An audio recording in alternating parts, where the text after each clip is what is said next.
Hello and welcome to the playlist. So আজকে আমরা যেই টপিকটা যেই কোশ্চেনটা আছে খুবই সহজ কোশ্চেন এটা।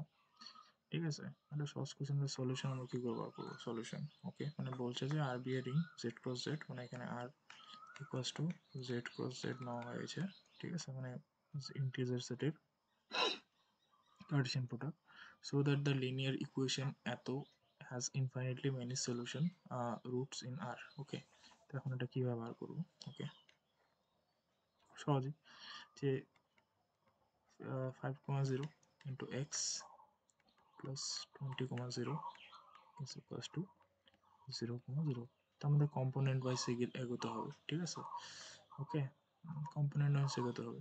সো এখানে এক্স কিন্তু শুধু নর্মাল একটা সংখ্যা না, x belongs to R, that is x belongs to Z cross Z, that means x equals to a comma b, এ আকারে থাকবে। ঠিক আছে, তো সেটা আমরা খুব সহজেই মানে আমরা করবো এখন যে 5,0 let x equals to a comma B.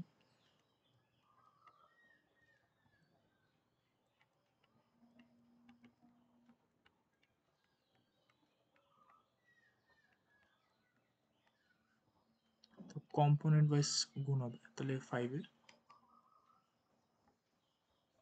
Comma 0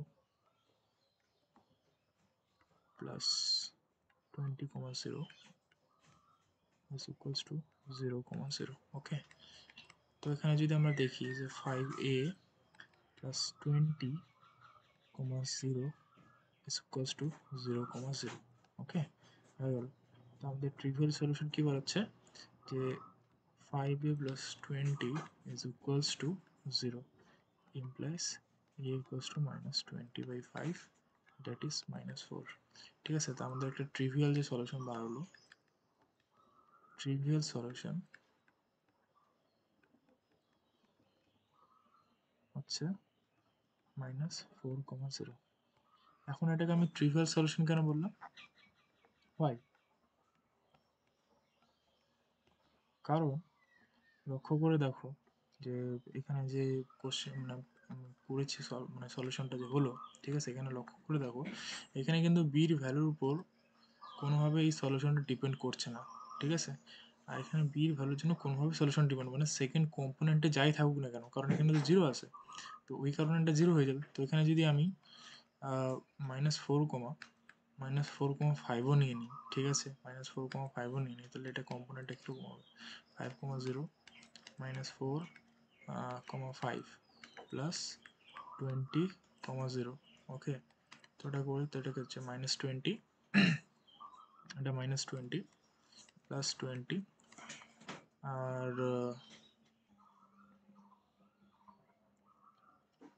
-20 plus 20, এটা 0 হচ্ছে, আর এটা 5 আর 0 গুণ করে এটা 0ই হয়ে যাবে। ওকে, তো এটা অলরেডি এটা হচ্ছে 0,0ই হচ্ছে। তো এখানে আমরা y এর মানে বির ভ্যালুটা বি ইকুয়ালস টু, আমরা যদি এই যে টোটাল ইন্টিজার সেটটা মানে বাকি যে কম্পোনেন্ট এই যে জেড ক্রস জেড এর এই কম্পোনেন্টটা তো আমরা -4 নিচ্ছি, কিন্তু এই কম্পোনেন্টটার জন্য এই কম্পোনেন্টের যে কোনো ভ্যালুর জন্য, ঠিক আছে, মানে 4, y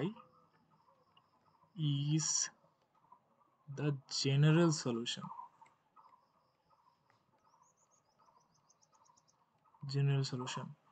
where y belongs to z।